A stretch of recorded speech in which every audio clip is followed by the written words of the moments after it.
잠깐 같이 기도드리겠습니다. 자비로우신 우리 아버지 하나님, 이번 일주일 동안 전도 집회를 갖게 해주신 것을 감사합니다. 또 이번에 많은 사람들이 하나님 말씀을 들을 수 있도록 인도해 주신 것을 감사합니다. 이 시간에도 주 성령께서 함께 해주시고 하나님의 말씀으로 우리 영혼을 환하게 비춰주셔서 마음속에 여러 가지 궁금한 의문들이 해결될 수 있도록 도와주옵소서. 그리고 주 안에서 30배, 60배, 100배 결실하는 귀한 삶이 될 수 있도록 도와주옵소서. 우리의 사랑하는 가족들, 친척들, 이웃들에게도 이 귀한 복음을 증거할 수 있도록 도와주시고 주님 오시는 그날 다 주님 영광 앞에 설 수 있도록 도와주옵소서. 오늘 모든 시종 함께 해주시고 도와주시기를 간절히 의지하오며 우리 구주 예수 그리스도 이름으로 기도하옵나이다. 아멘. 예, 성경 마태복음 1장 찾겠습니다.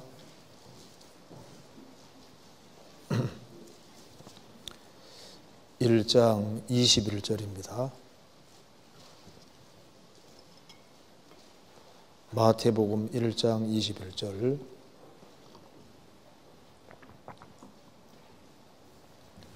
제가 읽겠습니다. 아들을 낳으리니 이름을 예수라 하라. 이는 그가 자기 백성을 저희 죄에서 구원할 자이심이라 하니라. 거기까지입니다. 우리가 저번에 일주일 동안 같이 하나님 말씀을 배웠습니다. 어제 복음에 대해서 충분히 들었기 때문에 어제 말씀에 이어서 이제 우리가 구원에 대해서 전반적인 것을 아주 짧게 간단하게 좀 말씀을 드려보도록 하겠습니다. 여기 마태복음 1장 21절에 아들을 낳으리니 이름을 예수라 하라. 처녀 태를 빌려서 세상에 오신 분이 바로 예수님인데 그 예수님이라는 이름의 말뜻이 뭔지 아시죠? 그 예수라는 말뜻이 구원이라는 뜻입니다. 구원. 그리고 이제 예수라 하라 하면서 이는 그가 예수님이 자기 백성을 저희 죄에서 구원할 자이심이라 하니라. 예수님은 이름이 구원이고 왜 오셨냐 하면 예수님은 저희 죄에서 구원할 자이심이라. 그러니까 여기 이제 이 문장이 참 중요한데요. 죄에서 구원할 자라고 했습니다. 그러니까 죄로부터 구원할 자라. 그러니까 예수님은 십자가의 죽으심으로 죄에 대한 형벌을 끝내셨습니다. 형벌을 끝내셨고 그리고 죄를 사함 받은 사람 속에 성령을 주셔서 이제 죄의 세력에서 계속해서 구원해 가시고 이제 주님은 죄에서 구원자시기 때문에 재림하시면은 다시는 죄를 지을 수 없는 몸으로 만들어 주십니다. 죄 자체에서 구원해 주십니다. 그러니까 예수님은 죄에서 구원할 자이심이라 이 속에 기본적으로 이제 세 가지가 들어가 있는데 죄의 형벌에서 예수님이 대신 형벌을 받음으로 죄의 형벌에서 우리를 구원하셨고 또 죄를 사함받은 사람 속에 성령을 주셔서 성령이 우리 마음속을 계속 바꿔가시기 때문에 죄의 세력에서 계속적으로 구원해 가시고 그리고 이제 예수님이 재림하시면은 죄의 존재 자체에서 죄 자체에서 완전히 해방시켜 주십니다. 그래서 죄에서 구원하심이라 예수님이 재림하시면 우리 몸까지 완전히 변화시키기 때문에 다시는 죄를 지을 수 없는 몸으로 바꿔주시는 겁니다. 그래서 예수님은 죄와 관련해서는 예수님이 모든 것의 알파와 오메가가 되시는 거예요. 그래서 예수님만이 사람을 죄에서 구원할 수 있는 분입니다. 자, 그래서 예수님 죄에서 구원을 짜라 이 제목으로 조금 말씀을 드려보도록 하겠습니다. 자, 먼저 이거 한번 보시겠습니다. 자, 이게 우리가 어제 배운 대로 구원을 받았다는 뜻이 뭔지부터 한번 생각을 해보겠습니다. 자, 구원을 받았다. 구원을 받았다는 뜻이 뭘까요? 자, 제일 첫 번째로 죄 사함을 얻었다 그런 뜻입니다. 그래서 누가복음 1장 77절에 주의 백성에게 그 죄 사함으로 말미암는 구원을 알게 하리니, 예수님이라는 이름의 뜻이 구원이고 예수님은 죄에서 구원하러 오셨습니다. 그래서 그 죄 사함으로 말미암는 구원을 알게 하리니, 구원은 죄 사함을 통한 구원입니다. 구원을 받았다고 해도 죄를 사함받은 적이 없다면 구원받은 것이 아닌 거예요. 성경 누가복음 24장 찾아보시겠습니다.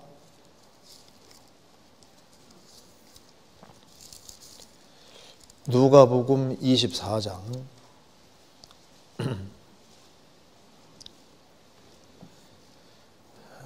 46절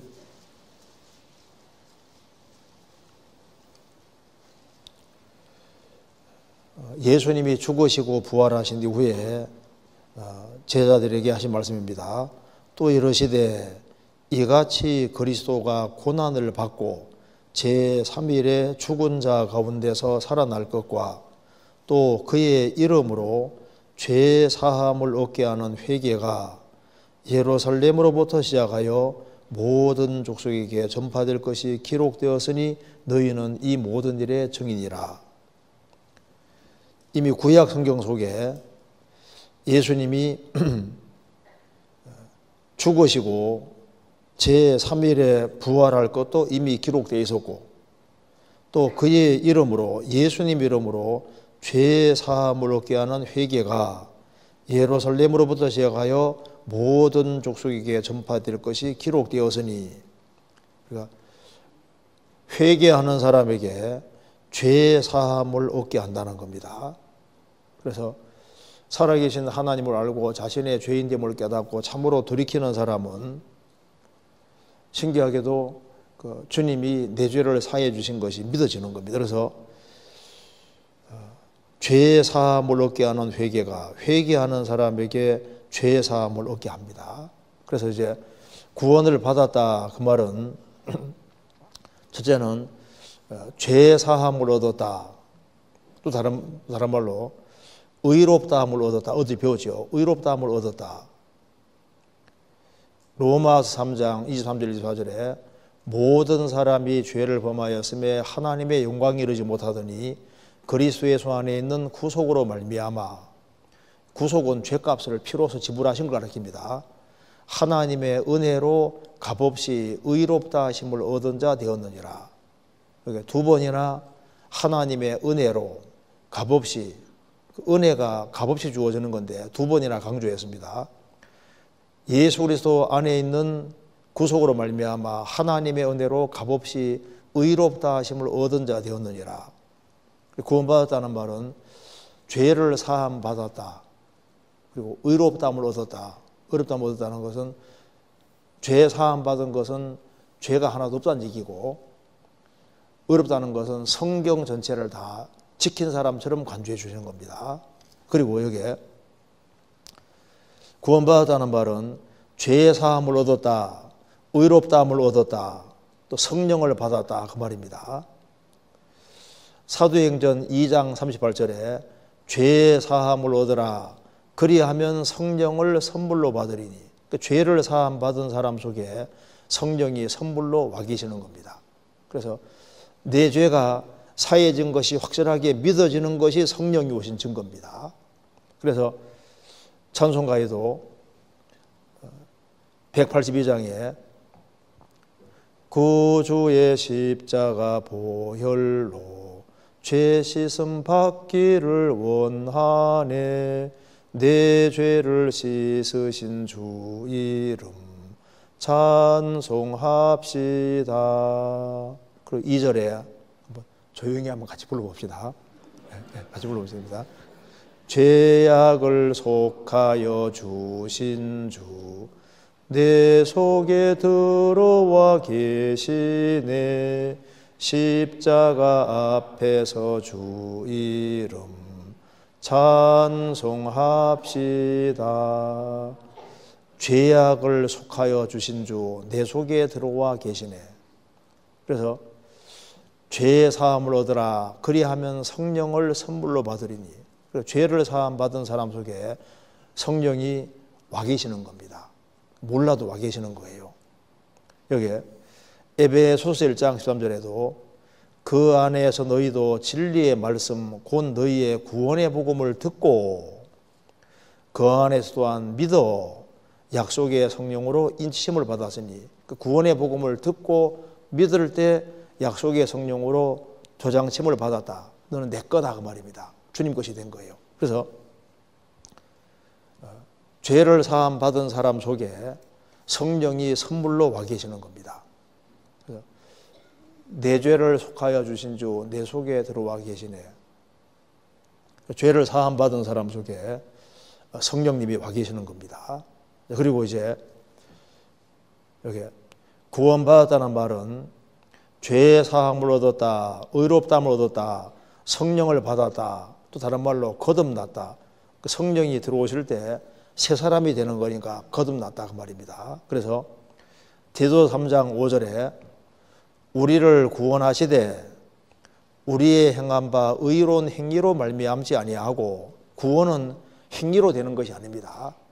오직 그의 긍휼하심을 쫓아 하나님이 불쌍히 여기실 때 구원이 되는데, 중생의 씻음과 성령의 새롭게 하심으로 하셨나니, 그 중생이 거듭남입니다. 중생, 리제너레이션, 거듭남인데 주님께서 불쌍히 여기실 때 중생이 이루어지는데, 중생에는 꼭 죄 씻음과 주님 피로 죄를 씻는 것이 있고 성령이 오셔서 새롭게 하심으로 하셨나니, 그 중생에는 반드시 죄 씻음이 있고 죄 씻음 받을 때 성령이 들어오셔서 우리가 중생 거듭나게 되는 겁니다.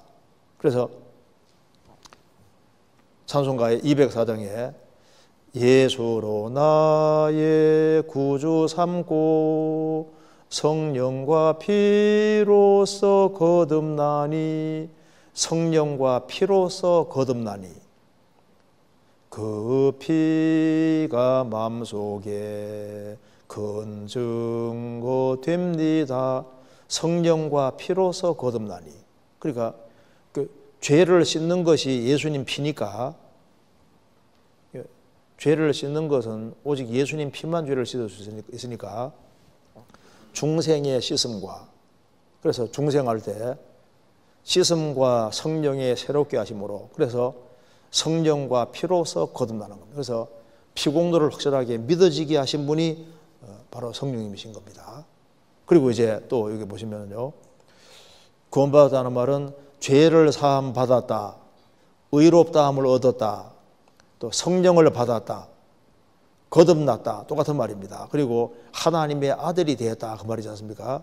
그래서 요한복음 1장 12절에 영접하는 자 곧 그 이름을 믿는 자들에게는 하나님의 자녀가 되는 권세를 주셨으니, 영접한다고 해서 영접하는 것이 주님 내 속에 들어오십시오 이렇게 들어오는 게 아니고, 영접은 영적인 영접이니까 영접하는 자 곧 그 이름을 믿는 자들에게는 어떻게 영접이 됐냐 하면은 성령이 들어오셔야 영접이잖아요.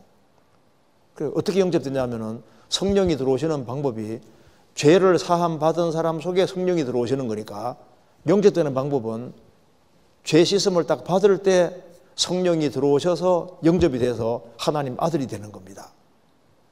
자, 그래서 여기에 갈라디아 3장 26절에 너희가 다 믿음으로 말미암아 그리스도 예수 안에서 하나님의 아들이 되었으니, 우리가 복음을 믿어서 믿을 때 하나님 아들이 되는 겁니다. 자, 206장 이것도 한번 조용히 한번 같이 불러봅시다. 같이 불러보겠습니다. 1절 같이 불러보겠습니다. 오랫동안 모든 죄 가운데 빠져 더럽기가 한량 없던 우리들, 아무 공로 없이 구원함을 얻어 하나님의 자녀 지금 되었네. 주의 그 사랑 한량없도다. 찬송할지어다 예수의 공로. 주의 그 사랑 한량없도다. 찬송할지어다 예수의 공로. 오랫동안 모든 죄 가운데 빠져 더럽기가 한량없던 우리들, 아무 공로 없이 구원함을 얻어 하나님의 자녀 지금 되었네. 찬송할지어다 예수의 공로. 주의 그 사랑 한량없도다. 그러죠. 주님 사랑은 한량없죠. 예수의 공로.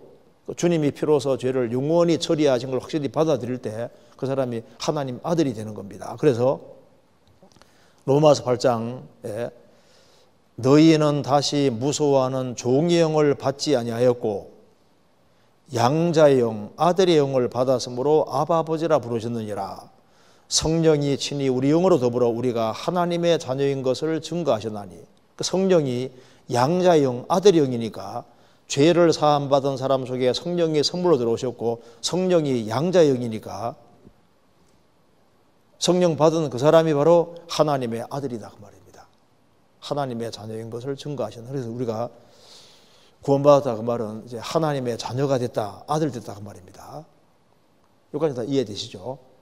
그래서 이제 우리가 구원되는 유일한 근거는, 우리가 구원되는 딱 근거는 주님 피공로입니다.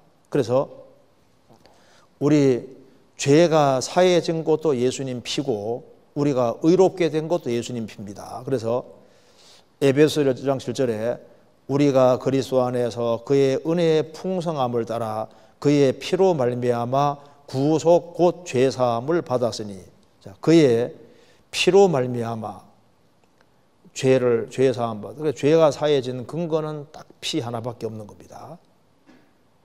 죄를 사하는 길은 피 외에는 다른 방법이 없는 겁니다. 그리고 우리가 여기 보면요, 마음에 가득한 의심을 깨치고 지극히 화평한 마음으로 찬송을 부르는 어린 양 예수의 그 피로 속죄함 얻었네. 그러니까 속죄함이 되는 것은 예수님 피밖에 없는 겁니다. 속죄함, 속죄사함, 주 예수 내 죄를 속했네. 할렐루야 소리 아파요 함께 찬송하세 그 피로 속죄함 얻었네. 그 찬송하고 성경도 똑같지 않습니까? 그리고 우리가 의롭다 하심을 얻은 근거도 딱 피입니다. 그래서 로마서 5장 9절에 그러면 이제 우리가 그의 피를 인하여 의롭다 하심을 얻었은즉 더욱 그로 말미암아 진노하심에서 구원을 얻을 것이니. 그러니까 예수님 피로 우리가 의롭다함을 얻었기 때문에 진노하심에서 당연히 구원될 거다 그 말입니다. 자, 사도행전 3장 38절 39절에서 바울 사도가 이렇게 전도하면서 이렇게 말했습니다. 그러므로 형제들아 너희가 할 것은 이 사람 예수님을 힘입어 죄 사함을 너희에게 전하는 이것이며 또 모세의 법으로 너희가 의롭다 하심을 얻지 못하던 모든 일에도 이 사람을 힘입어 믿는 자마다 의롭다 하심을 얻는 것이니라. 이제 예수님을 힘입는 사람, 예수님이 피를 흘리셨기 때문에 죽으시고 부활하셨기 때문에 이 사람 예수님을 힘입어 죄 사함을 너희에게 전하는 것이고 모세의 법으로 의롭다함을 얻지 못하던 모든 일에도 이 사람을 힘입어 믿는 자마다 의롭다 하심을 얻는 이것이니라. 그래서 우리가 구원되는 근거는 오로지 예수님 공로입니다. 그래서 피가, 주님 보배로운 피가 제일 중요하고 천국까지 가 있는 것이 예수님 피입니다. 히브리서 12장에 보면은 23절에 아벨의 피보다 더 낫게 말하는 뿌린 피니라. 천국 가면 예수님 피가 있다고 했습니다. 아벨의 피는 하나님 나는 억울하게 죽었습니다. 그 아벨이 피소리가 호소한다고 했지 않습니까? 예수님 피는 피로서 죄값을 다 갚았습니다. 아벨의 피보다 더 낫게 말하고 있는 뿌린 피다. 주님은 우리의 죄값을 다 지불했다고 말하고 있는 겁니다. 그리고 또 한 가지 이거 보시겠습니다. 자, 구원은 단번에 받는 것이 맞습니다. 사람들은 구원받는다 하면 자꾸 득도를 생각하는데, 돌을 많이 닦아서 어떤 경지에 올라간다고 생각하는데, 성경에서 말하는 구원은 그게 아니고, 성경에서 말하는 구원은 물에 빠진 사람이 건짐받는 것처럼 지옥 갈 사람이 건짐받는 것이기 때문에, 우리 힘으로는 구원받을 수 없기 때문에 주님 건져주면 당장 구원됩니다. 구원받는 데는 준비되는 과정이 그래서 그렇지, 준비만 되면 딱 건짐받는 건 당장이에요. 당장. 구원받는 건 오랜 세월 걸리는 게 아닙니다. 왜 그러냐면 여기 이유가 있습니다. 이거 한번 보시죠. 제가 간단하게 말씀드리겠습니다. 히브리서 7장 27절에 저가 예수님이 그 말입니다. 저 대상들이 먼저 자기 죄를 위하고, 구약시대 대상들은 먼저 자기 죄를 위해서 짐승을 죽여서 죄를 사함받고 다음에 백성의 죄를 위하여 날마다 제사를 드렸는데, 예수님은 그렇게 할 필요가 없다 그 말입니다. 날마다 제사 드리는 것 같이 할 필요가 없으니 이는 저가 단번에 자기를 드려 이루셨습니다. 구약시대 때는 매년마다 짐승을 죽이고, 제사장들도 죄가 있으니까 자기 죄를 위해서 자기 짐승을 죽이고, 다음에 백성의 죄를 위해 짐승을 죽이고, 또 날마다 상번제로 계속적으로 짐승피를 흘렸는데, 예수님은 그렇게 할 필요가 없다. 왜? 이는 저가 몇 번입니까? 단번에 자기를 드려 이루셨습니다. 단번입니다. 단번. 주님은 한 번으로 다 이루셨습니다. 히브리서 9장 25절에 대제사장이 해마다 다른 것에, 해마다 다른 것, 다른 짐승의 피로써 성소에 들어가는 것 같이 자주 자기를 드리려고 아니하실지니, 그리하면 그가 세상을 창조할 때부터 자주 고난을 받아야 할 것이로되 이제 자기를 단번에 제사로 드려 죄를 없게 하시려고 세상 끝에 나타나셨느니라. 여기 보시면은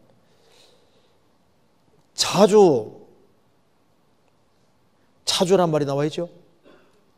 예수님은 단번에, 구약시대 때는 해마다 짐승을 죽이고 자주 계속해야 되는데, 예수님도 죄를 조금씩 사해 줄 것 같으면 자주 고난받아야 되는데, 예수님은 이제 자기를 단번에 제사로 드려 죄를 없이 하시려고 세상 끝에 나타나셨느니라. 예수님이 초림할 때부터가 말세입니다. 그러니까 자주가 아니라 단번에, 단번. 히브리서 10장 10절에 이 뜻을 조차 예수 그리스도의 몸을 단번에 들이심으로 말미암아 우리가 거룩함 얻으노라. 단번에. 그래서 예수님이 한 번으로 죄값을 다 지불했기 때문에 구원받는 사람도 주님 공로를 받아들이기 때문에 단번으로 구원되는 것이 맞는 겁니다. 여기 유다서 1장 3절 한번 조용하게 한번 같이 읽겠습니다. 사랑하는 자들아, 내가 우리의 일반으로 얻은 구원을 들어 너희에게 편지하려는 듯이 간절하던 자에 성도에게 단번에 주신 믿음의 도를 위하여 힘써 싸우라는 편지로 너희를 고난할 필요를 느꼈노니. 사랑하는 자들아, 내가 우리의 일반으로 얻은 구원입니다.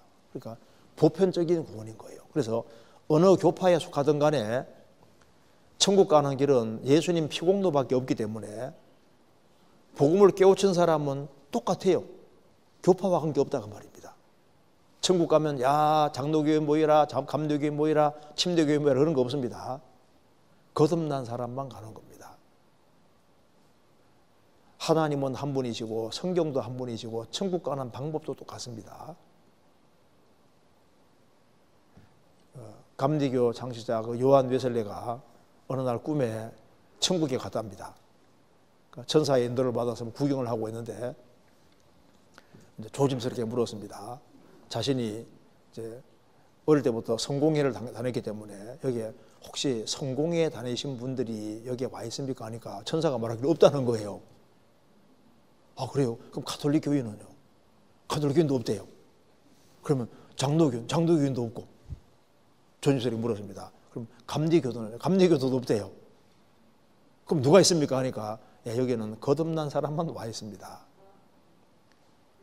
교파와 관계없이 거듭난 사람만 와 있는 겁니다. 여기에 우리의 일반으로 얻은 구원을 들어, 예수라는 말 뜻이 구원이고 예수님 통해서만 증거하는 거잖아요. 그래서 구원을 들어 너희에게 편지하듯이 간절하던 자의 성도에게 단번에 주신 믿음의 도를 위하여 힘써 싸우라. 왜냐하면 행위에 기대에 천국 가려고 하는 사람은 이게 단번에 주신 믿음의 도를 안 받아들이거든요. 이 얘기를 하면서 유다서에 보면은 화 있을 진저 이 사람들이여 가인의 길에 행하였으며 라고 말씀했습니다. 창세기 4장에 배운 대로 가인은 1년 동안 열심히 수고해서 농산물로 하나님께 드리잖아요. 그건 행위에 기댄 겁니다.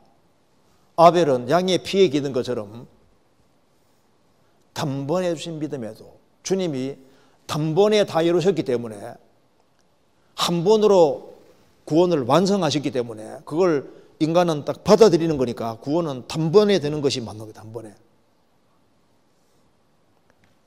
물에 빠진 사람을 건져듯이 지옥 갈 수밖에 없는 사람을 주님이 죗값을 딱 지불하시고 당장 건져내시는 겁니다.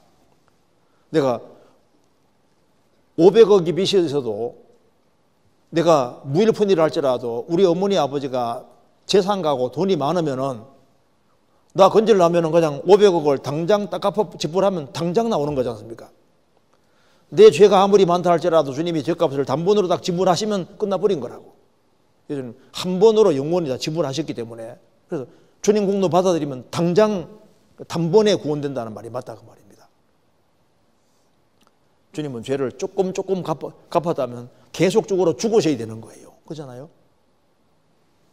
그리고 여기 보시면은 그래서 에베소 2장 8절에 너희가 그 은혜를 인하여 믿음으로 말미암아 구원을 얻었나니 이것이 너희에게서 난 것이 아니요 하나님의 선물이라.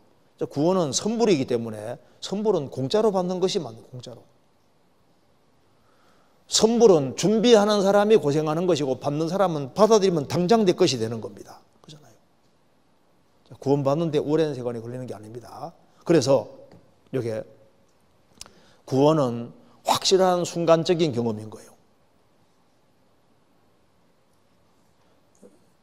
빚에서 해방되는 것처럼 죄에서 당장 해방되고 당장 구원이 되는 겁니다. 그래서 성경 골로새서 1장 6절에 이 복음이 이미 너희에게 이르매 너희가 듣고 참으로 하나님의 은혜를 깨달은 날부터 너희 중에서와 같이 또한 온 천하에서 열매맺어 자라는도다.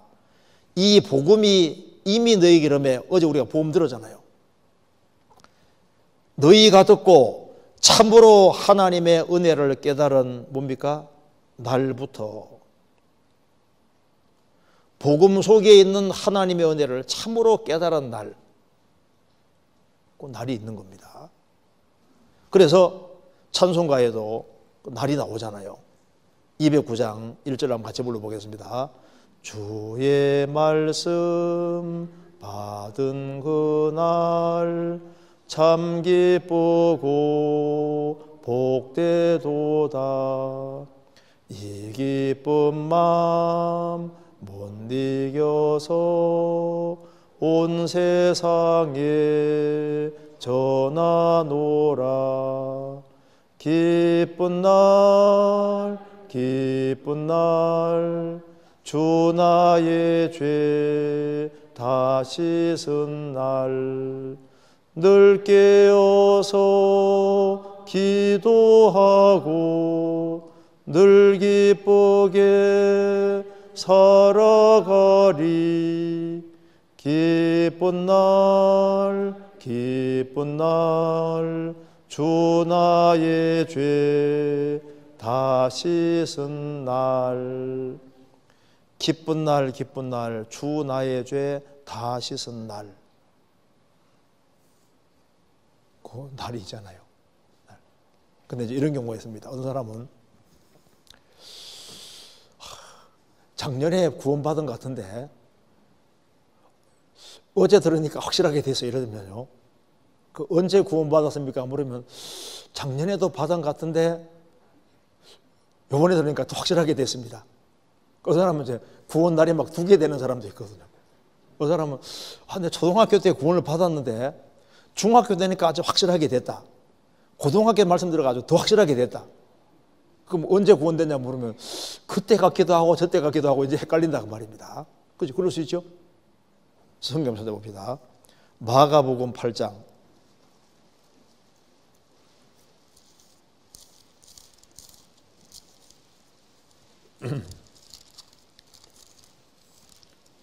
마가복음 8장 22절 제가 읽겠습니다.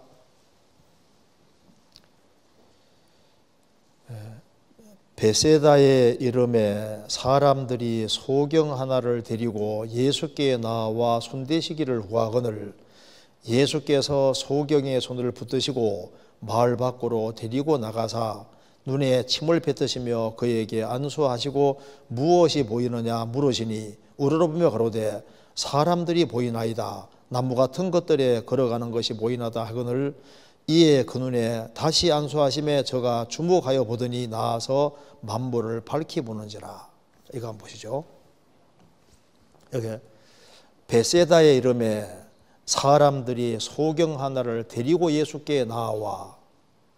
이 소경 하나를 데리고 예수께 나와. 근데 이 소경이 안 가려고 했던 것 같아요. 막 강제로 끌고 갔던 것 같습니다. 예수님께로 가면 나올 수 있다고 하는데 뭐 강제로 끌려 나온 것 같아요. 그래서 예수님이 보시니까 아주 시원찮은 사람인 겁니다. 그래서 여기 보시면은 소경 하나를 데리고 예수께 나와 손대시기를 구하거늘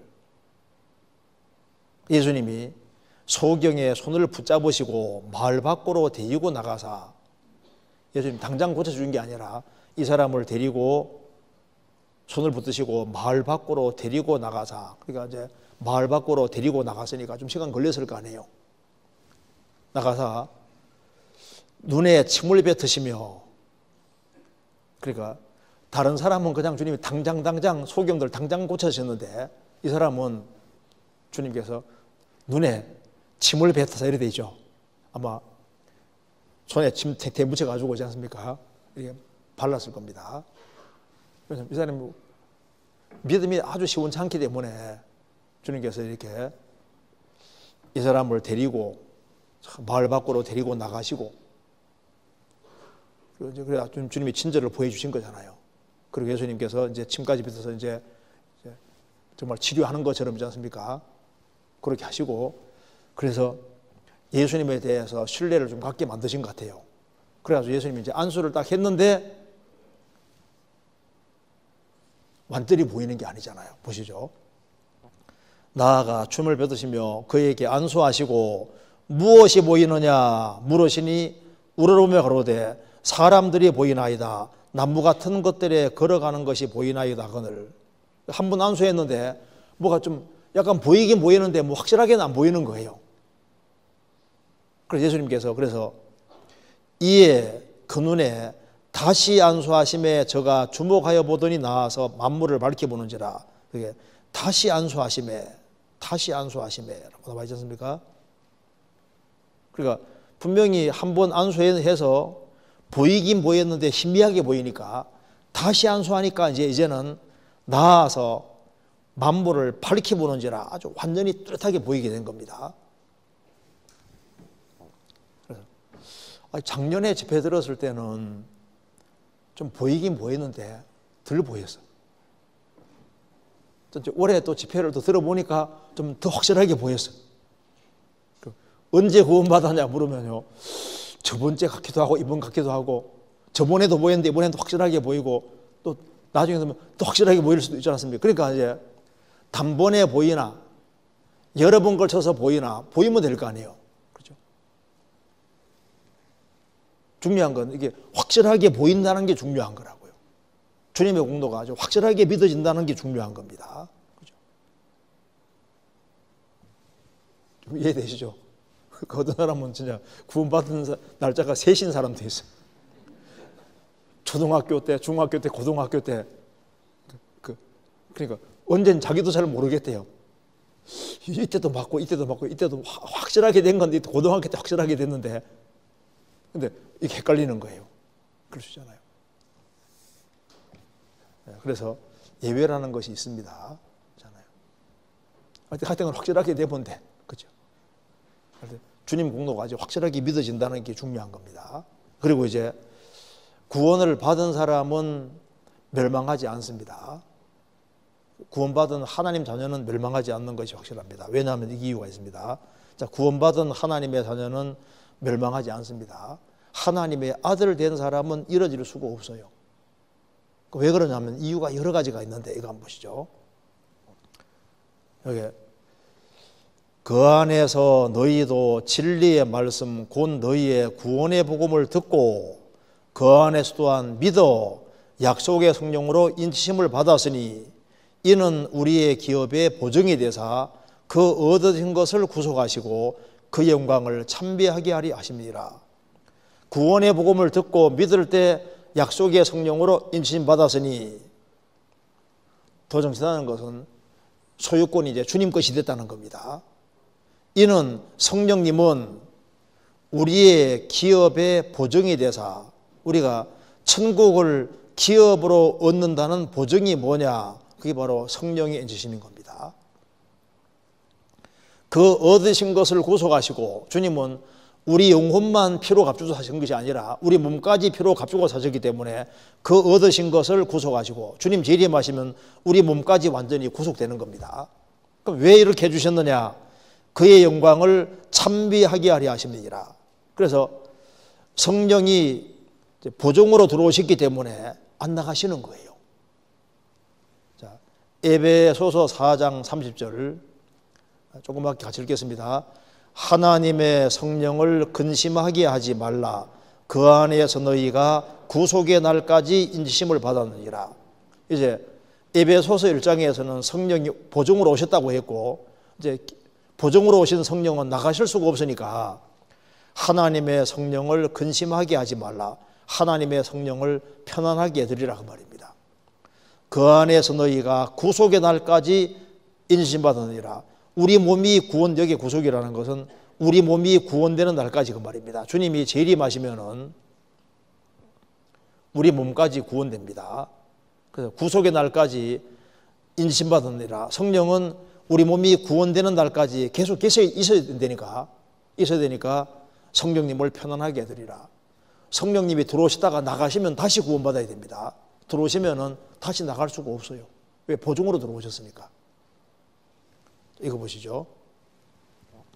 고린도서 1장 22절에 저가 또한 우리에게 인치시고 보증으로 성령을 우리 마음에 주셨느니라. 그러니까 성령님이 보증입니다. 고린도서 5장 5절에 곧 이것을 우리에게 이루게 하시고 보증으로 성령을 우리에게 주신 이는 하나님이시니라. 성령님은 보증으로 와 계시는 겁니다. 그래서 구원을 받은 사람은 하나님 아들 된 사람은 결코 멸망치를 않는 겁니다. 성경 로마서 8장입니다.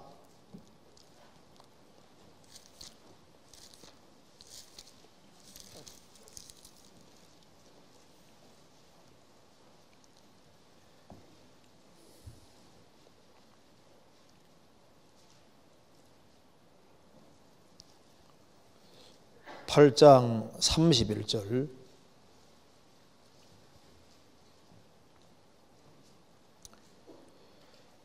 그런즉 이 일에 대하여 우리가 무슨 말 하리요? 만일 하나님 우리를 위하시면 누가 우리를 대적하리요? 자기 아들을 아끼지 아니하시고 우리 모든 사람을 위하여 내어주시니가 어찌 그 아들과 함께 모든 것을 우리에게 은사로 주지 아니하시겠느뇨? 누가 능히 하나님의 택하신 자들을 송사하리요? 의롭다 하신 이는 하나님이시니 누가 정죄하리요? 죽으실 뿐 아니라 다시 살아나신 이는 그리스도 예수시니 그는 하나님 우편에 계신 자요 우리를 위하여 간구하시는 자시니라. 여기 삼위 하나님이 나와 있습니다. 31절에 만일 하나님이 우리를 위하시면 누가 우리를 대적하리요? 자기 아들을 아껴하지 아니하시고 우리 모든 사람을 위하여 내어주시니라고 했습니다. 그리고 33절에 누가 능히 하나님의 택하신 자들을 송사하리요 의롭다 하시는 이는 하나님이시니 누가 정죄하리요 죽으실 뿐 아니라 다시 살아나신 이는 그리스도 예수시니 그는 하나님 우편에 계신 자요 우리를 위하여 간구하시는 자시니라. 하나님은 의롭다고 하셨고 예수님은 우리를 위해서 죽으셨고 부활하셨고 우리를 위해서 기도하고 계시고 또 성령님께서도 우리를 위해서 기도하고 있습니다. 26절에 이와 같이 성령도 우리 연약함을 도우시나니 우리가 마땅히 빌 바를 알지 못하나 오직 성령이 말할 수 없는 탄식으로 우리를 위하여 친히 간구하시느니라. 마음을 감찰하신 이가 성령의 생각을 아시나니 이는 성령이 하나님 뜻대로 성도를 위하여 간구하심이니라. 그래서 성부는 우리를 위해서 예수님을 십자가에 내어주셨고 우리를 의롭다고 하셨고 예수님은 우리를 위해 죽으시고 부활하셨고 우리를 위해 기도하고 계시고 성령님께서는 우리 속에 들어오셔서 우리를 위해서 우리 연약함을 도우시고 우리를 위해서 기도하시고 간구해 주신다 그 말입니다. 자, 그러니까 35절에 누가 우리를 그리스도의 사랑에서 끊으리요 혼란이나 곤고나 핍박이나 기근이나 적신이나 위험이나 칼이랴. 누가 우리를 그리스도의 사랑에서 끊을 수 있으리요 끊을 수 있는 것이 없다 그 말입니다. 38절 내가 확신하노니 사망이나 생명이나 천사들이나 권세자들이나 현재리나 장래리나 능력이나 높음이나 깊음이나 다른 아무 피조물이라도 우리를 우리 주 그리스도 예수 안에 있는 하나님의 사랑에서 끊을 수 없으리라. 삼위의 하나님이 우리를 위해서 이 엄청난 일을 하셨는데 누가 우리를 하나님의 사랑에서 끊을 수 있으리요? 라고 하면서 10가지를 예를 들고 있습니다. 여론 전체입니다. 전체. 그러니까 어떤 것도 끊을 수가 없다. 10개를 예를 들고 있습니다. 첫째, 사망이나 둘째, 생명이나 그 다음에 천사들이나 권세자들이나 현재일이나 장래일이나 능력이나 높음이나 깊음이나 다른 아무 피조물이라도 10번이잖아요. 그 어떤 것이라도 우리를 우리 주 예수 그리스도 안에 있는 하나님의 사랑에서 끊을 수 없으리라. 그래서 죄를 사함받은 사람 속에 들어오신 성령은 보증으로 들어오셔서 나가지 않기 때문에 그래서 구원이 보증되는 겁니다. 이거 이해되시죠? 그리고 이제 잠깐 정리를 해봅시다. 이제 주님 피로 죄를 사함받은 사람은 하나님의 아들이 됐습니다. 그러니까 우리가 열부발에 태어나서 저주를 받아야 되지만은 죄인으로 저주 받아야 되지만 예수님 피로서 죄를 죗값을 완전히 지불하셨기 때문에 우리를 무죄자로 삼으시고 의롭다고 해주신 것도 감사한데 우리를 하나님 아들로 삼아 주신 겁니다. 그래서 이제 구원받은 이후의 신앙생활은 이제 아버지 아들로서의 신앙생활인 겁니다. 십자가로 죄인 운명은 끝이 난 거예요. 아버지 아들이 된 겁니다. 그래서 하나님 아버지 하면 아버지가 오냐 이제 기도가 되는 겁니다. 하나님 아들이 된 거예요. 그리고 이제 아들 중에는 크게 두 종류의 아들이 있는데 순종을 잘 하는 아들도 있고 말썽 꾸리기 아들도 있잖아요. 둘 다 아들입니다. 누굴 더 사랑한다고요? 둘 다 사랑하죠, 둘 다.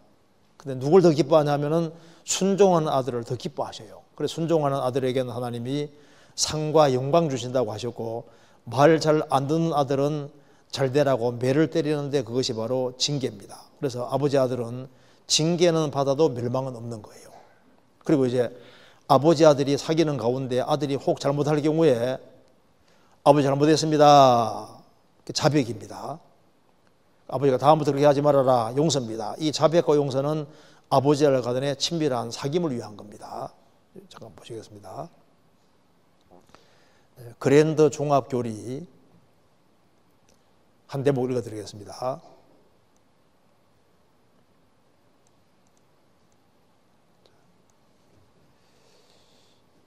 제가 읽겠습니다. 이미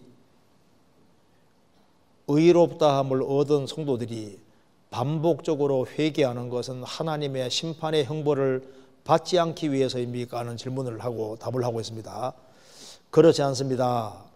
왜냐하면 이미 그리스도를 믿음으로 의롭게 된 성도들은 그 믿는 순간부터 구원을 받아 죄의 형벌로부터 면제되었기 때문입니다. 즉 하나님께서 성도들을 의롭게 하신 것은 과거 죄에서 해방시켜 주신 것만을 의미하는 것이 아니라 현재나 미래의 모든 죄까지 이미 해결해 주신 것입니다. 따라서 이미 구원받은 성도에게서 죄의 해결은 죄에 대한 하나님의 형벌과는 아무런 상관이 없습니다. 왜? 십자가로 형벌이 끝이 났으니까. 영단부터 끝이 났으니까. 그렇다면 성도가 반복적으로 회개할 까닭은 무엇입니까? 하나님과의 화평한 관계를 누리기 위해서입니다. 왜냐? 그 친밀한 사귐을 위해서다 그 말입니다. 왜? 아버지 아들이 사귀는 가운데 아들이 잘못된 걸 고집하면 사귐이 안 되잖아요. 그러니까 잘못한 것을 자백하고 돌이켜야만 친밀한 사귐이 된다 그 말입니다. 그래서 아버지 아들 간의 친밀한 사귐을 위해서 자백과 용서가 필요하다는 겁니다. 그리고 이제 아버지 아들이 너무 큰 잘못을 저지를 경우에는 잘못했습니다 하면요, 너 그런 소리 나와? 너 혼 좀 나야 돼 하면서 매를 때리는 것이잖아요. 그 아버지 아들은 징계가 있습니다. 히브리서 12장 7절 8절에 주께서 그 사랑하시는 자를 징계하시고 그의 받으시는 아들마다 책질하심이라 하였으니 너희가 참으면 징계를 받기 위함이라. 하나님이 아들과 같이 너희를 대우하시나니 어찌하비가 징계하신 아들이 있으리요 징계는 다 받는 것이거늘 너희에게 없으면 사생자요 참마들이 아니니라. 하나님께서는 그 사랑하시는 자를 징계하시고 그의 받으시는 아들마다 책질하신다. 아들마다. 아들이기 때문에 하나님이 꾸중하고 책질하시는 거예요. 하나님이 아들과 같이 너희를 대우하시나니, 이제 구원받은 사람을 주님이 아들과 똑같이 아들로 대접하시는 거예요. 그러니까 어찌 아버지가 징계하신 아들이 있으리요 징계는 다 받는 것이거늘 너희에게 없으면 사생자요 참마들이 아니니라. 징계는 다 받는 것이다. 아들마다 책질하신다. 징계는 다 받는 것이다. 하나님께서는 하나님 아들을 아들로서 다루시는 거예요. 그래서 아버지 아들은 곁길로 가면요 주님께서 모닥모닥 모아서 아주 혼내킵니다. 아들이니까. 남의 집 아들이야 내버려두지 자기 아들은 아버지가 간섭하잖아요.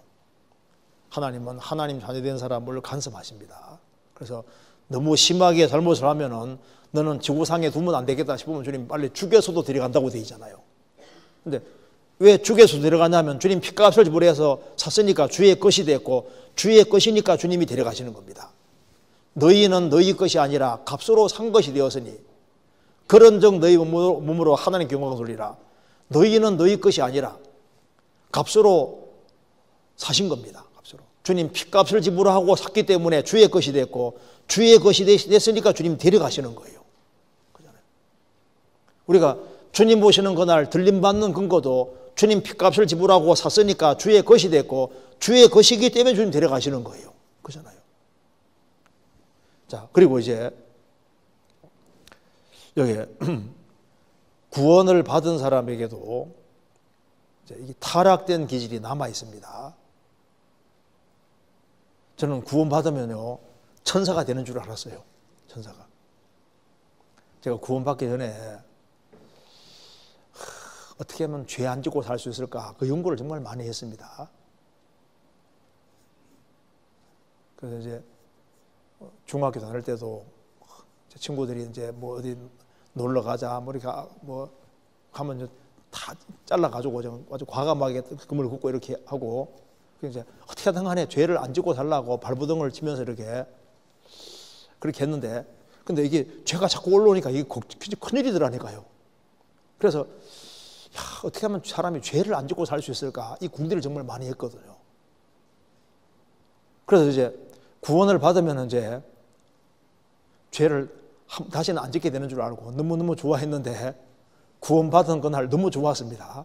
근데 시간 조금 지나가니까 너 죄 여기 있다고 또 올라오더라고. 보니까 나 죄 사함 받았는데 어떻게 된 거지? 보니까 죄값은 지불됐지만 죄의 기질은 남아있더라니까요. 이거 한번 보시죠. 구원을 받은 하나님 자녀도 타락된 기질이 남아있어요. 그래서 베드로전서 3장 21절에 육체의 더러운 것을 제하여버림이 아니요 오직 선한 양심이 하나님에게 찾아가는 것이니라. 구원을 받아서도 육체의 더러운 것이 죄진 것이 아닙니다. 성경 한번 찾아봅시다. 여기 베드로전서 1장 보시겠습니다.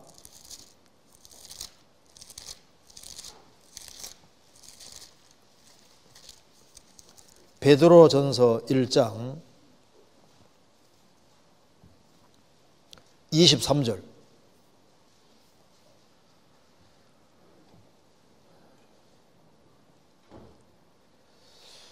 너희가 거듭난 것이 썩어질 씨로 된 것이 아니요 썩지 아니할 씨로 된 것이니 하나님의 살아있고 항상 있는 말씀으로 되었느니라.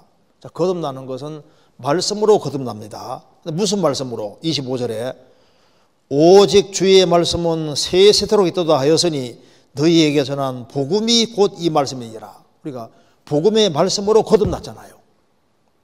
근데 그 2장 1절에 보시겠습니다. 그러므로 거듭났으므로 그 말입니다.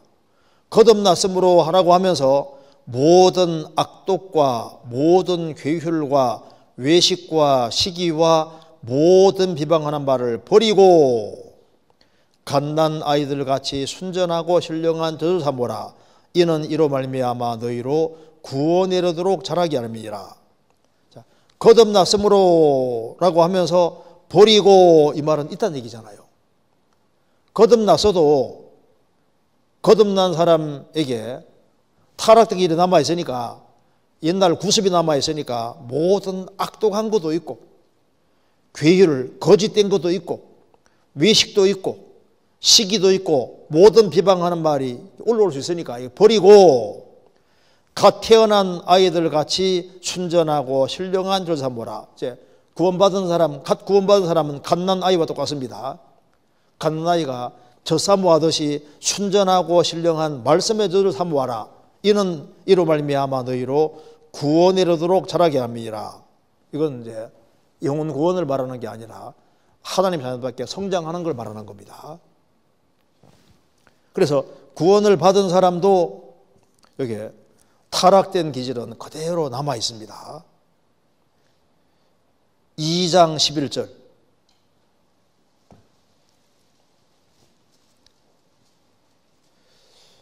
사랑하는 자들아 나그네와 행인 같은 너희를 권하노니 영혼을 거스려 싸우는 육체의 정욕을 제어하라. 거듭난 사람은 이제 나그네와 행인 같은 사람이 됐고 이제 지구는 영구적인 정착지가 아니라 잠깐 통과하는 곳입니다. 그러니까 우리는 구원받으면 구원받은 그날부터 나그네와 행인인 거예요. 나그네와 행인 같은 너희를 권하노니 영혼을 거스려 싸우는 육체의 정욕을 제어하라. 거듭난 사람에게도 영혼을 거스려 싸우는 육체의 정욕이 딱 있는 거예요. 타락된 기질이 딱 있고 그래서 거듭난 사람은 새로운 생명 얻었는데 그 대적하는 세력이 속에 있는 겁니다. 베드로전서 3장 21절.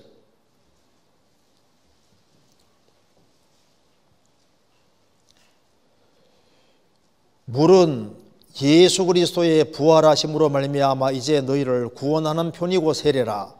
육체의 더러운 것을 제하여 버림이 아니요 오직 선한 양심이 하나님의 행에 찾아가는 것이니라.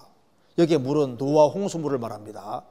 노아 홍수의 물은 예수 그리스도의 부활하심으로 말미암아 이제 너희를 구원하는 편이고 세례라. 이 무슨 말이냐면은 노아 방주는 예수님의 그림자예요. 그래서 노아 식구들과 동물들 한 쌍이 노아 방주 안에 들어가는 것이 먼저고 그 다음에 세계적인 홍수를 통과하고 그 다음에 방주 밖에 신앙생활을 했잖아요.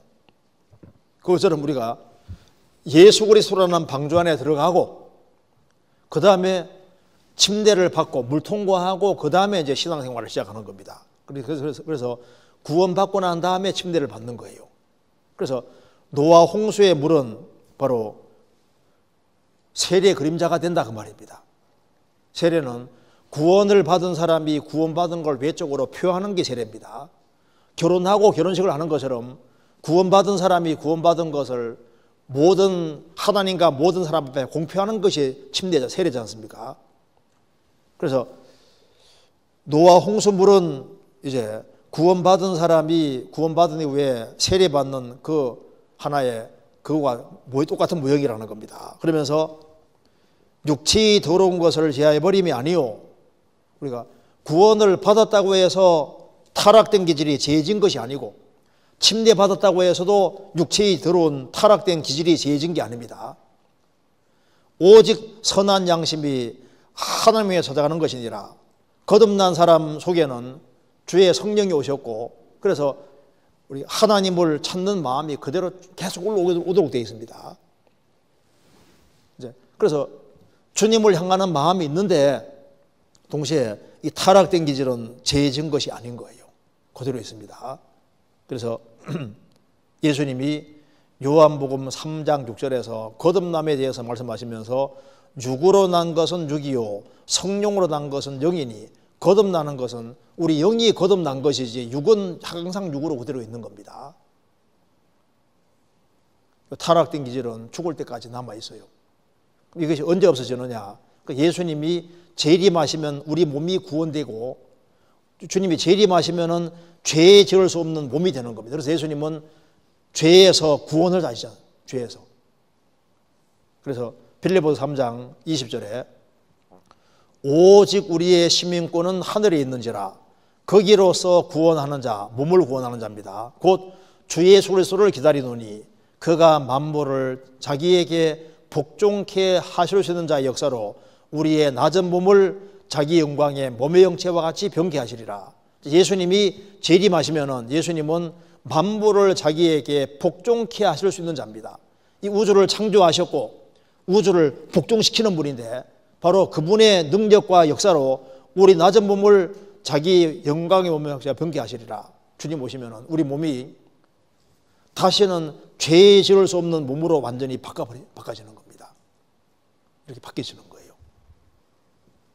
그래서 고린도서 5장 1절 이하에 보면은 예수님이 재림하시면은 이게 장막집입니다. 장막집.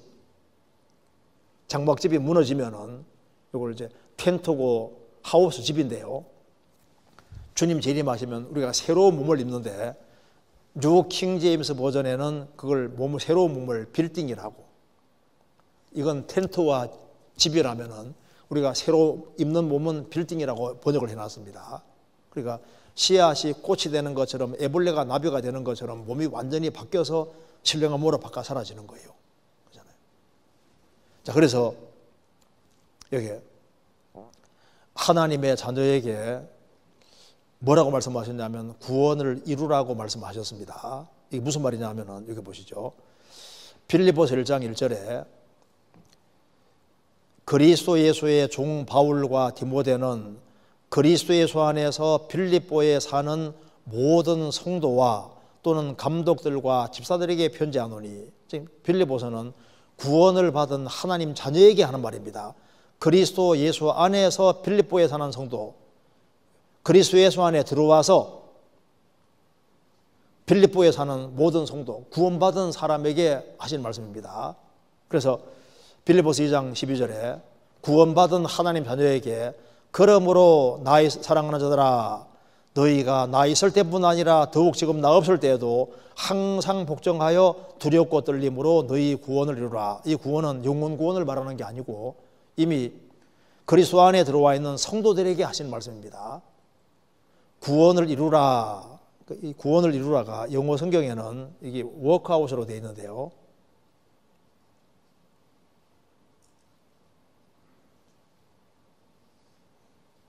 워크인이 아니라 워크아웃입니다. 워크아웃이 뭐냐면은 이제 구원받은 것을 바깥으로 드러내라 그 말입니다. 워크아웃은 보통 운동하는 워크아웃. 그러니까 자기 속에 구원이 이루어진 것을 바깥으로 드러내라 그 말입니다. 그러니까 구원받은 사람답게 행할 걸 말씀하는 거예요. 그러니까 너희는 세상에 빛이 되라가 아니라 이미 빛이니까 빛을 비추란 말인 거예요. 소금이 되라가 아니라 너희는 세상에 소금이니까 소금 역할을 하라 그 말입니다.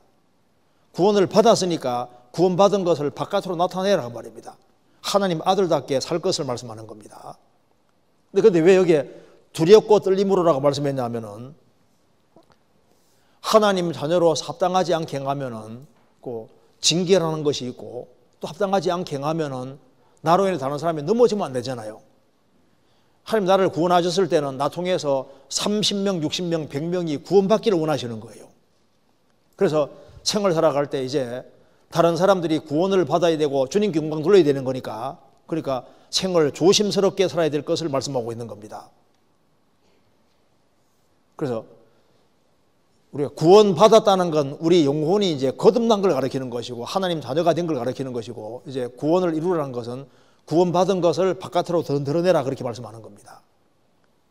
그래서 구원을 받은 사람도 까닭을 못하면은 육신을 따라 행함으로 집안 식구들을 구원시켜야 될 사람이 집안 식구들을 이뤄지게 할 수도 있고 내 주변 사람을 이뤄지게 할 수도 있잖아요.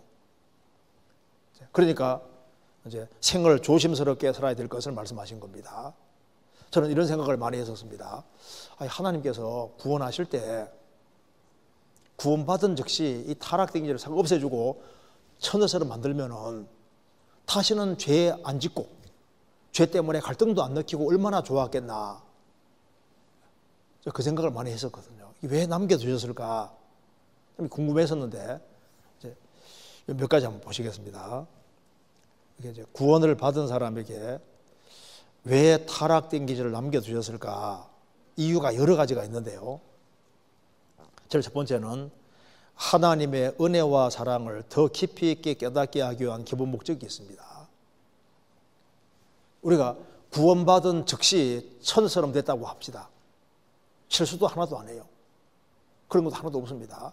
그러면은 예수님이 십자가에 죽으시고 부활하심으로 우리 죄값을 처리해 주신 그 은혜와 사랑 외에는 알 길이 없는 겁니다. 애가 태어나자마자 뛰어다니고 실수도 한 번도 안 하고 완벽하게 살아가면요 그 자식은 어머니가 자기를 낳아준 은혜 외에는 다른 걸 알 수가 없습니다. 근데 애가 태어났는데 똥 싸고 오줌 싸고 말썽 부리고 새 옷 입혀놓으면 막 바깥에 가면 금방 더럽혀 오고 자라는 과정에서 얼마나 그 문제가 많아요. 그런데 어머니 아버지가 사랑해 주시고 도와주고 길러주는 가정 속에서 뭘 알아갑니까? 어머니의 은혜와 사랑을 점점 더 알아가는 거예요. 그래서 일생 동안 잊어지지 않는 것이 바로 부모의 은혜지 않습니까? 우리가 구원받은 즉시 완벽하게 되면은 그러면 우리의 죄를 대속해 주신 은혜와 사랑밖에는 알 수가 없습니다. 그런데 이제 구원받고 난 다음에 이제 우리가 하나님 자녀답게 돼가는 과정 속에서 우리가 주님 마음을 슬프게 할 때도 많이 있잖아요. 그런데 하나님 자녀가 된 사람을 하나님께서 버리지 아니하시고 끊임없는 사랑 나타내 주시고 사랑해 주시고 도와주시고 넘어지면 이렇게 세워주시고 그리고 또 말 안 들으면 또 징계도 하시고 이런 여러 가지 과정을 통해서 이제 뭘 느끼냐면 하나님 은혜와 사랑의 깊이를 점점 더 알아가게 되고 그래서 나를 내 죄를 처리해 주신 예수님뿐 아니라 나를 자녀답게 만들어가는 그 과정 속에서 하나님 은혜와 사랑을 점점 더 느끼도록 되어 있는 거예요. 우리가 구원받을 때 하나님 은혜와 사랑을 다 아는 것이 아닙니다. 창고지문에 있는 시절에 어떤 어르신이 이제 밥을 맛있게 잡수고 계셨습니다. 햇살이 싹 비치니까 창고지문 뚫린 쪽으로 햇살이 쫙 비치니까 먼지가 뽀얗게 보이는 거예요. 이제 먼지가 보이고 있으니까 밥 먹을 때 이거 더러워라 하면서 밥상 옮겨놓고 맛있게 잡수셨습니다. 원래 먼지 구렁텅이인데 몰랐던 거예요. 그래서 구원받기 전에는 자기가 꽤 괜찮은 사람인 줄 알았다가 구원받고 난 다음에 자기가 형편없는 사람이라는 걸 훨씬 더 많이 깨달을 수도 있습니다. 저도 구원받기 전에 제가 좀 괜찮은 사람인 줄 알았어요. 웬걸 이제 83년도 9월 25일에 딱 구원을 받고 이제 시간 지나면 지날수록 성령께서 내 속을 비추시니까 내 속에 별것이 다 들어있더라니까요. 야, 내가 이게 아주 형편없는 인간이었구나.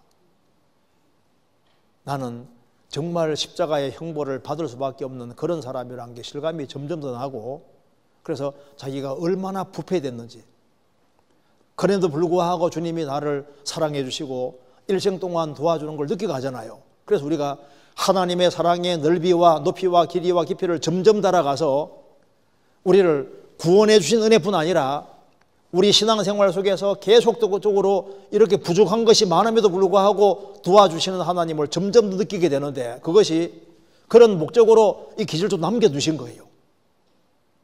그래서 우리가 하나님 은혜와 사랑을 일생 동안 더 깊이 있게 느끼기 위한 목적이 들어있다 그 말입니다. 또 한 가지는 여기에 생활 중에서 하나님 사랑하는 것을 보기 원하시는 거예요. 우리가 봐요. 타락된 길이 없으면 누구든 다 잘 살거든요. 구원받은 사람 다 100% 다 잘 살게 됩니다. 잘 살 수밖에 없어 잘 사는 것은 가치가 적은 거예요. 우리 천국 가면은 죄에 지을래야 지울 수가 없는 몸이 돼버립니다. 그런데 구원받은 사람 속에 이 타락된 기질을 남겨두시고 마귀도 풀어놓고, 마귀가 우리 영혼을 못 뺏어가도 신앙생활을 망칠 수 있고 이 죄 많은 세상에 살게 하시는 이유가 뭐냐면은 하나님은 본질이 사랑이시기 때문에 우리가 정말 생활 속에서 하나님 사랑하는 걸 보기 원하시는 거예요. 산속에 남편 아내 둘밖에 없습니다. 여보, 나는 당신 없이는 못 살아. 저도요. 둘밖에 없는데 뭐 아무 유혹도 없어요. 아니, 도회지에 문 남자가 있는 속에서 정조 딱 지키면 가치가 있잖아요. 시험 있는 가운데서도 정조 지키고 살아가면 그건 굉장히 가치가 큰 겁니다. 올바르게 살 수밖에 없어 올바르게 사는 것은 가치가 적고, 유혹 있는 속에서도 주님 우리를 죽기까지 사랑하셨기 때문에 우리가 생활 속에서 우리가 하나님을 사랑하는 것을 나타낼 수 있으면 주님은 거기에서 큰 영광을 받으시는 거예요. 우리가 유혹이 있지만은 우리가 생활 속에서 주님 말씀을 순종하고 살아가는 가운데 그 하나님 사랑하는 것을 우리가 삶 속에서 나타낼 때 주님이 얼마나 그걸 기뻐하시는지 모릅니다. 그래서 생활 중에서 하나님 사랑하는 것을 보기 원하시는 이유가 있고, 또 한 가지 중요한 것은 우리를 구원하시는 것은 천국만 주려고 하는 것이 목적이 아니라 영원한 영광도 주시기 원하시는 거예요. 우리가 구원만 주기 원하면 그냥 당장 데려가면 되잖아요. 근데 영광은 이긴 사람에게, 잘하는 사람에게 주는 겁니다. 그래서 하나님께서는 영원한 영광을 주시기 위해서 우리에게 적을 남겨두신 거예요. 우리 타락된 기질도 남겨놓으시고 세상에도 살게 하시고 마귀도 풀어놓고, 그래서 마귀의 시험을 이기고 육신을 이기고 세상을 이기고 신앙생활을 잘한 사람에게 주님이 영원한 영광을 주기 원하셨던 겁니다. 그래서 여기 보면은 디모데후서 2장 10절에 그러므로 내가 택하신 자를 위하여 모든 것을 참으면 저희로도 그리스도의 소 안에 있는 구원을 영원한 영광과 함께 얻게 하려니와.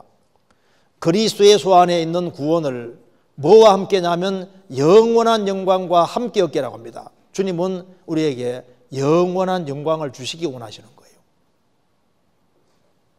그래서 땅에 있는 동안에 우리가 하나님께 영광을 돌릴 수 있는 거예요.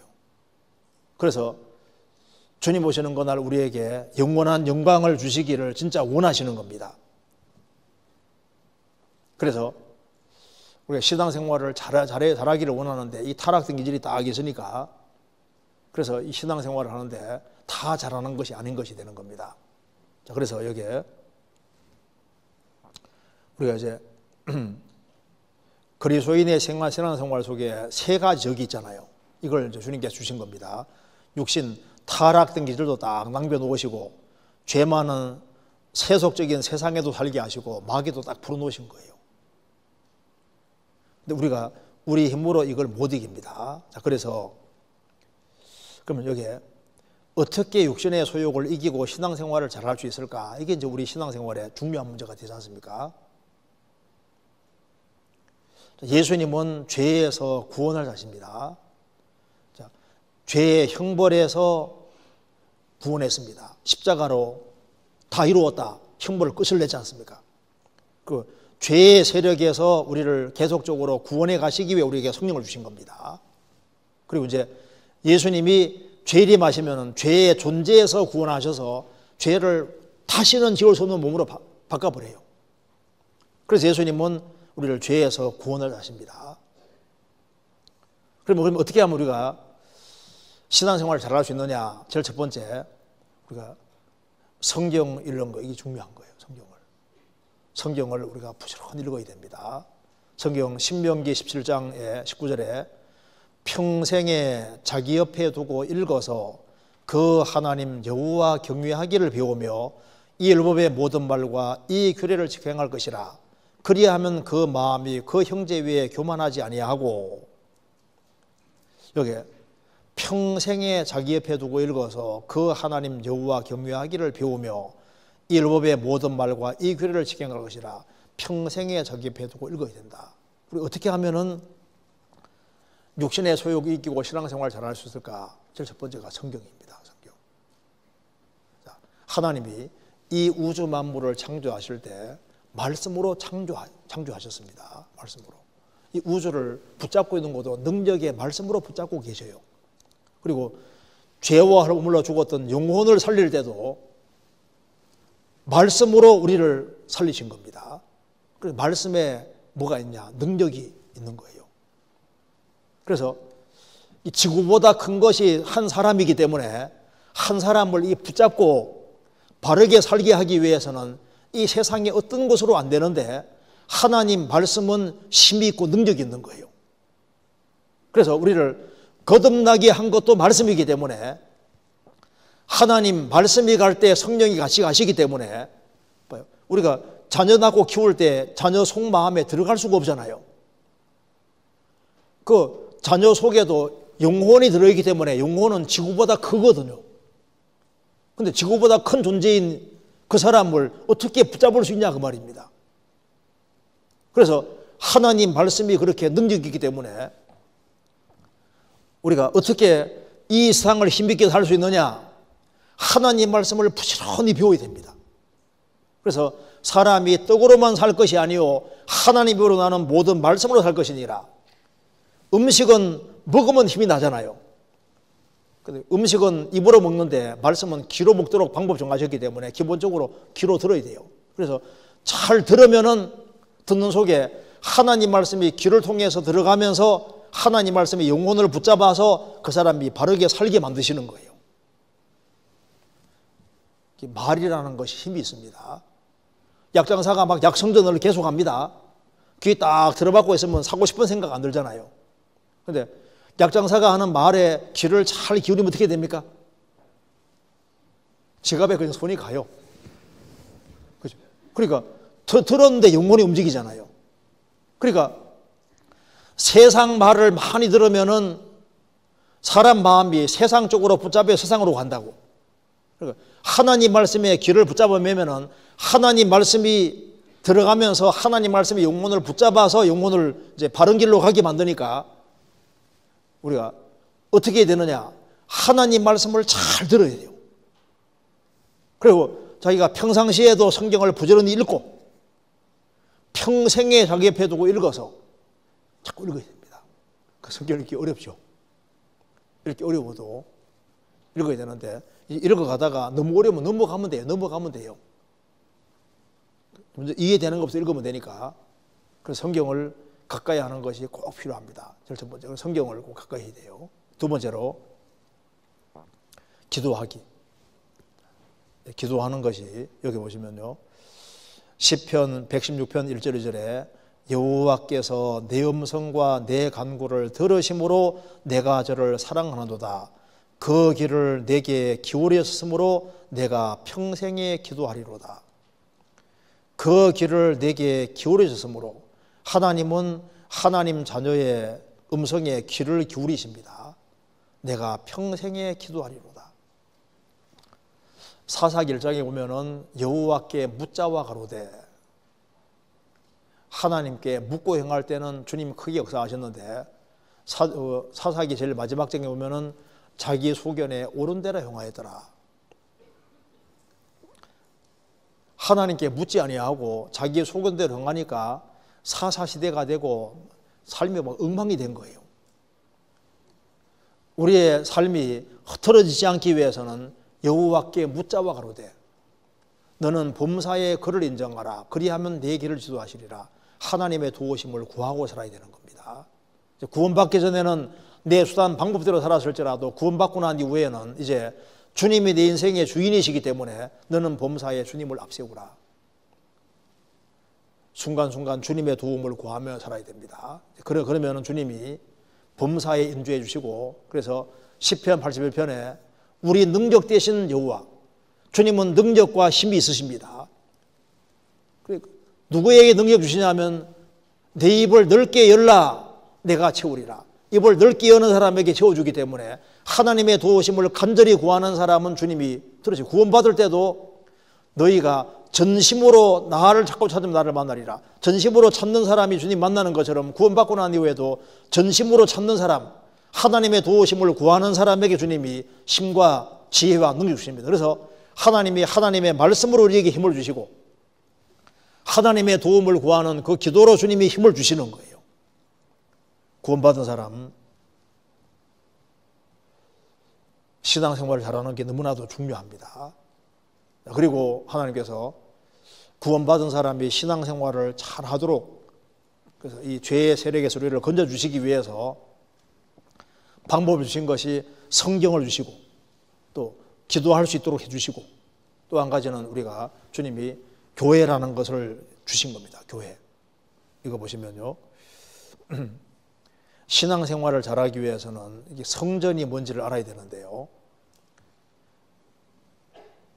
신명기 12장 13절에 보면은 너는 삼가서 내게 보이는 아무 곳에서든지 번제를 드리지 말고 오직 너희의 한 지파 중에 여호와의 택하실 그곳에서 너는 번제를 드리고 또 내가 내게 명하는 모든 것을 거기 생할지니라. 아무 데서 제사하지 말고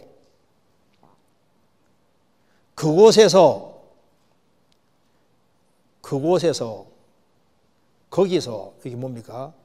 여기 모세 당시에는 하나님께서 성막을 주셨습니다. 성막에서 하나님께 제사와 예배를 드리도록 하셨습니다. 그래서 하나님과 사람이 만나는 곳이 있는데, 모세 때에는 하나님이 성막에서 만나 주셨고, 모세 후에 솔로몬이 성전 지었는데 하나님이 성전에서 만나 주셨고, 요한복음 2장에서는 예수님 몸이 성전이라고 했습니다.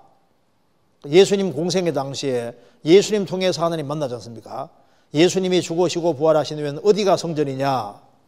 구원받은 무리가 바로 성전입니다. 자, 지금 이 지구상에 예수님이 다닌다면 얼마나 놀라운 거예요. 그런데 구원받은 무리가 바로 성전입니다. 자, 이거 굉장히 중요한 겁니다. 오늘 다 잊어먹어서 이건 알아야 되는데, 여기 보시면요, 주님 피로 구원받는 사람들이 모인 무리가 바로 교회고, 구원받은 사람들의 친밀한 사귐이 교제고, 그 구원받은 무리 속에 주님이 들어 역사하시기 때문에 여기가 바로 하나님의 성전이 성전. 그래서 성경의 말씀입니다. 이건 꼭 알아둬야 됩니다.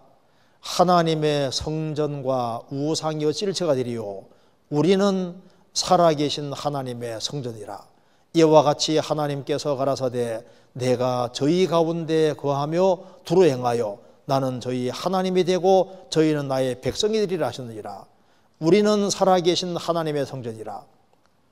누가 성전이냐? 우리 구원받은 무리는 하나님의 성전이라. 내가 저희 가운데 거하며 두루 행하여. 주님이 구원받은 무리 가운데 두루 행하며 거하면서 두루 행하십니다. 그래서 개 모임을 아무리 도 안 바뀌고 학교 수업을 아무리 받아도 안 바뀌고 친구들을 아무리 만나도 안 바뀌는데 구원받은 무리 가운데 참여와 같이 말씀 배우고 교제하면 왜 바뀔까요? 주의 성령이 구원받은 무리 가운데 역사하시기 때문에 그래서 바꿔지는 거예요.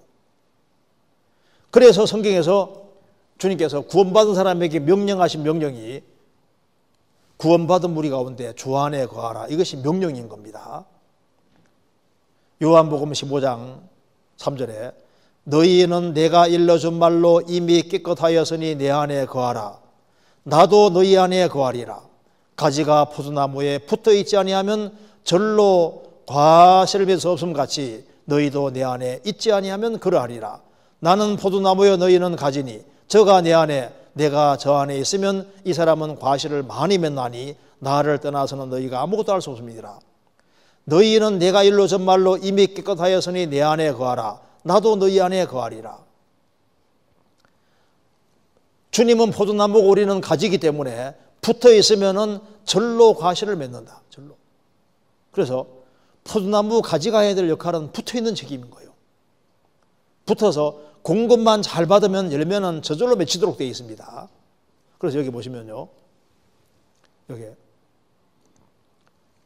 이렇게 포도나무 가지는 붙어서 공급 잘 받으면 되는 것처럼 성경은 말씀하기를 주님은 교회의 머리시고 교회는 그의 몸이고 구원받은 한 사람 한 사람은 지체의 각 부분이라고 했습니다. 그러니까 가지로 붙는 게 어떻게 붙는 거냐면 교회는 그의 몸이니까 주님 피로 구원받은 무리 가운데 딱 거합니다. 그래서 주님 피로 구원받은 사람들이 모인 무리가 교회고 여기에 주님이 주인으로 계시면서 두루 역사하시니까 구원받은 무리 가운데 딱 붙어서 공급 잘 받으면 신앙생활은 저절로 되게 돼 있는 거예요. 우리는 주님 오시는 그날까지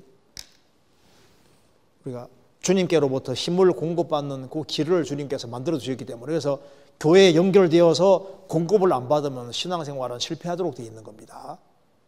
성경 고린도전서 3장 찾겠습니다.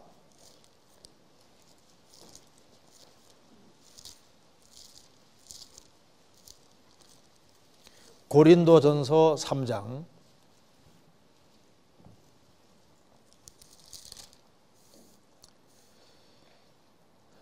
3장 10절입니다. 내게 주신 하나님의 은혜를 따라 내가 지혜로운 건축자와 같이 틀을 닦아두매 다른 이가 그 위에 세우나 그러나 각각 어떻게 그 위에 세우기를 조심할지니라.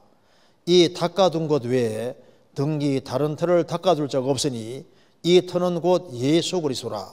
만일 누구든지 금이나 보석이나 나무나 풀이나 지푸로 이 터 위에 세우면 각각 공력이 나타날 터인데 그날이 공력을 밝히리니 이는 불로 나타내고 그 불이 각 사람의 공력이었다는 것을 시험할 것임이니라. 만일 누구든지 그 위에 세운 공력이 그대로였으면 상을 받고 누구든지 공력이 불타면 해를 받으리니 그러나 자기는 구원을 얻되 불 가운데서 얻은 것 같으리라. 자, 우리는 주님이 오시는 그날 저 주님 앞에 서야 될 사람들입니다. 서야 될 사람들인데 구원을 받지 아니한 사람은 이제 지옥 가는 심판을 받게 되는데 구원받은 하나님 자녀는 구원받은 그날부터 주님 앞에 설 때까지 신앙생활을 평가하는 자리가 있는데 그것을 그리스도인의 심판대라고 하는 겁니다. 구원받은 사람에게는 그리스도인의 심판대가 있고 그 심판대 앞에 서야 되는 거예요. 그렇기 때문에 어떻게 신앙생활을 하기를 조심하라고 말씀하신 겁니다. 그래서 구원받은 사람이 주님 심판대 앞에 섰을 때 책망을 안 받고 영광을 받기 위해서는 구원받은 무리 가운데 딱 붙어 있으면요, 붙어 있으면 틀림없이 책망받지 않고 영광 얻게 될 겁니다. 여기에 접착력이 제일 강한 대표적인 것이 이게 삿갓조개라고 하는데 삿갓조개는 일단 풋하면 안 떨어져요. 이런 삿갓조개처럼 구원받은 사람이 아교처럼 구원받은 무리 가운데 탁 달라붙으면요 주님은 교회의 머리고 교회는 몸이기 때문에 구원받은 무리 가운데 딱 달라붙어서 운명과 고락을 함께 하면은 주님의 공급받아서 그 사람도 변화되고, 그리고 공급으로 변화되고, 그 사람 통해서 너와 내 집이 구원받고 30명, 60명, 100명이 구원되니까 뭐 복잡한 것을 많이 하려고 하지 말고, 우리가 말씀도 들어서 구원받은 것처럼 무리 가운데서 공급 잘 받으면 힘이 생기고, 힘이 생기면 신앙생활은 저절로 되게 만들어 놨으니까 악교처럼 삿가족에처럼 탁 붙는 그 필요하고, 그렇게 하면 심판대에 섰을 때 부끄럽게 안 될 겁니다. 이거 한번 보시겠습니다. 여기에 방금 읽은 겁니다. 제가 읽겠습니다. 내게 주신 하나님의 은혜를 따라 내가 지혜로운 건축자와 같이 터를 닦아두매 다른 이가 그 위에 세우나 그러나 각각 어떻게 그 위에 세우기를 조심할지니라. 이 닦아둔 것 외에 능히 다른 터를 닦아둘 자가 없으니 이 터는 곧 예수 그리스도라. 구원받은 사람은 예수님을 토로 삼은 사람입니다. 이제 구원받고 난 이후에 어떻게 세우기를 조심할지니라. 이제 구원받은 이후에 하루하루가 이제 이게 집 짓는 생활입니다. 만일 누구든지 금이나 은이나 보석이나 나무나 풀이나 지푸로 이 터 위에 세우면, 어떤 사람은 금은 보석으로 집을 짓고 어떤 사람은 나무나 풀이나 지푸로 집을 짓는데 각각 공력이 나타날 터인데, 주님 앞에서는 그날 공력이 나타날 것이다. 퀄리티, 어떤 재료로 지었는지가 나타나게 된다 그 말입니다. 그날이 공력을 밝히리니 이는 불로 나타내고 그 불이 세운 각 사람의 공력이 있다는 걸 시험할 것임이니라. 불이 지나가는 자리에는 그 사람이 아니고, 구원받은 사람은 예수님 피로 대속됐으니까 구원받은 사람에겐 심판이 없는데, 구원받은 이후에 신앙생활에는 불이 지나간다 그 말입니다. 그 불이 각 사람의 공력이었다는 것을 시험할 것임이니라. 만일 누구든지 그 위에 세운 공력이 그대로 있으면 상을 받고, 누구든지 공력이 불타면 해를 받으리니 손해본다 그 말입니다. 그러나 자기는 구원을 얻되 불 가운데서 얻은 것 같으리라. 불타버리면은 자기는 구원 얻는다. 왜? 예수님 피로 대속됐으니까 그 사람은 구원 얻는데 마치 불 가운데 얻은 것 같으리라. 대굴 같은 집을 지어놨는데 불만 나서 다 타버리고 팬티만 입고 튀어나오는 경우 있지 않습니까? 목숨은 구했지만 수고한 건 다 타버리잖아요. 그 옛날 소돔 고모라 불탈 때 롯은 몸만 가지고 나왔는데 자기 수고한 건 다 불타버렸습니다. 그것처럼 심판대에 섰을 때 자기 일생이 다 날아가고 자기만 덜렁 구원되는 이런 부끄러운 구원이 되지 않도록 조심해라 그 말입니다. 그러니까 어떻게 쌓는 것을 조심해라.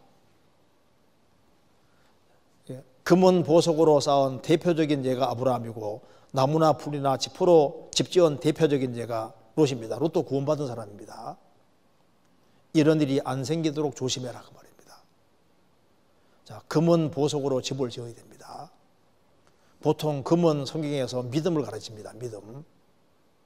베드로 전서에 답이 나와 있는데 믿음을 금이라고 했는데, 우리가 믿음으로 구원받고 믿음 가운데 살아갈 때 믿음 가운데 살아가고 이겨나가는 모든 것이, 즉 주 안에서 말씀 붙잡고 신앙생활 잘하는 모든 것이 금으로 남게 될 겁니다.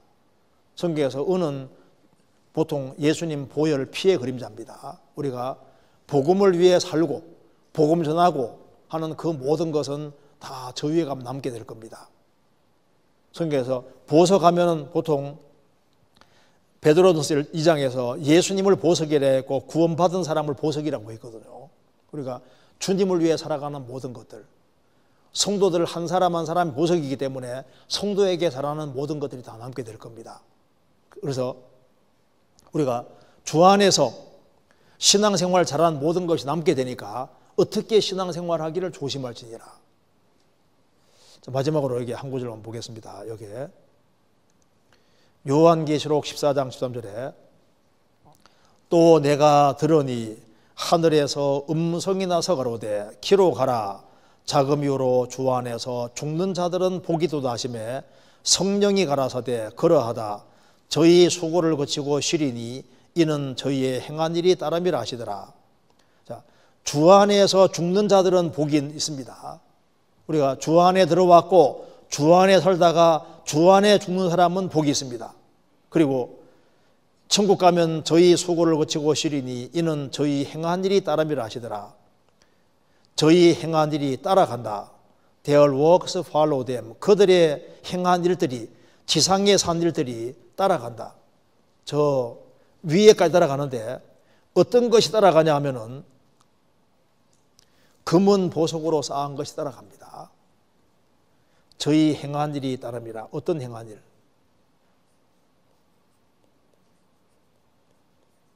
금은 보석. 요것이 영원히 저 위에 따라가서 영원히 남게 되는 겁니다. 영원히. 그래서 우리가 주 안에 거하고 형제자매들을 서로 사랑하고 또 한마음 간뜻이 되어서 복음을 위해 살고 그 모든 것들이 저 위에 가면 다 남게 될 겁니다. 그래서 제가 오늘 간단하게 구원에 관련돼서 구원 일반에 관련되는 것을 간단하게 좀 같이 배웠습니다. 같이 기도하시겠습니다.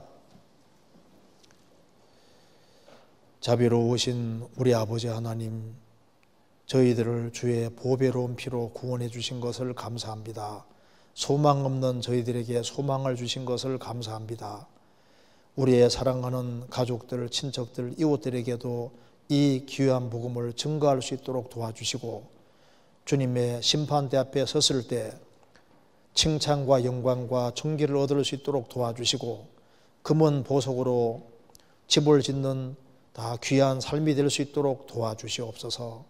이번에 말씀들은 모든 사람들의 마음을 붙잡아 주시고 더욱 크신 은혜와 사랑을 베풀어 주옵소서.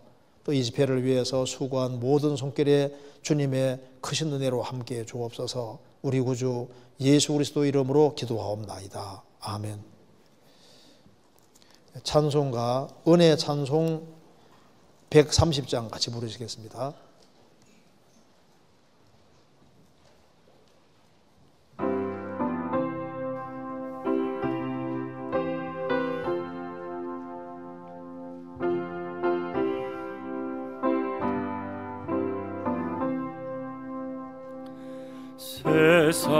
세상에서 방황할 때 나 주님을 몰랐네. 내 맘대로 고집하며 온갖 죄를 저질렀네. 예수여, 이 죄인이 용서받을 수 있나요? 벌레만도 못한 내가 용서받을 수 있나요? 많은 사람 찾아와서 나의 친구가 되어도 병든 몸과 상한 마음 위로받지 못했다오. 예수여, 이 죄인을 불쌍히 여겨주소서. 의지할 것 없는 이 몸 위로받기 원합니다. 이 죄인의 통함을 예수께서 들으셨네. 못자국 난 사랑의 손 나를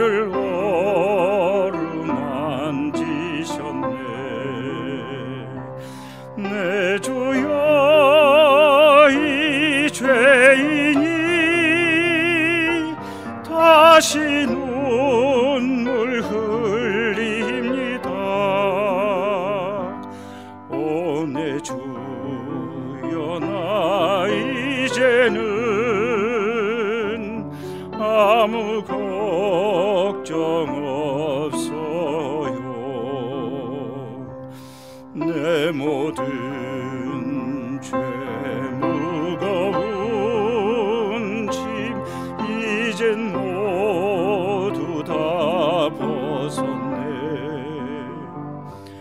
우리 주님 예수께서 나와 함께 계신다고.